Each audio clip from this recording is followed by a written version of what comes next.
Hi friends, అందరికీ good morning. చూడండి, పొద్దున్నే నేనైతే పూజ అయితే కంప్లీట్ అయింది. ఇవాళ అయితే ముక్కోటి ఏకాదశి.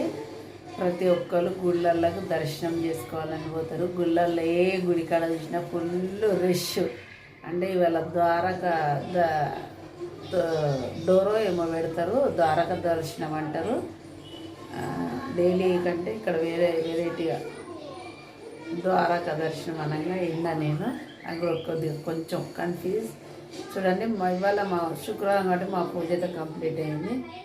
చూడండి ఫ్రెండ్స్, మీ పూజలు కూడా అయినాయా కాలేదు, ఎంతవరకు వచ్చింది కామెంట్ బాక్స్లో కామెంట్ చేయండి. పూజ కంప్లీట్ అయింది. ఇక ఏ గుడికి వెళ్తాం మనం, నేనైతే దేవుడికి దండం పెట్టుకున్నా. అందరూ బాగుండాలి, అందులో నేను ఉండాలని నేనైతే దండం పెట్టుకున్నా. చూడండి ఫ్రెండ్స్, దుర్గమ్మకు కూడా పూజ అయిపోయింది. ఇంట్లో పూజ అయితే కంప్లీట్ అయింది. చూడండి, ఇక ఏ గుడికి వెళ్ళాలో మనం, ఏ గుడికి దర్శనం బాకి ఉంటుందో ఆ గుడికి అయితే పోవాలనుకుంటున్నాం. మేము చాంతర వరకు మేము ఏ గుడికి పోయేది కూడా తెలియదు. బాయ్ ఫ్రెండ్స్, మీరు కూడా ఏ గుడికి పోయారు ఏంది అని కామెంట్ బాక్స్లో కామెంట్ చేయండి. బాయ్ మరి.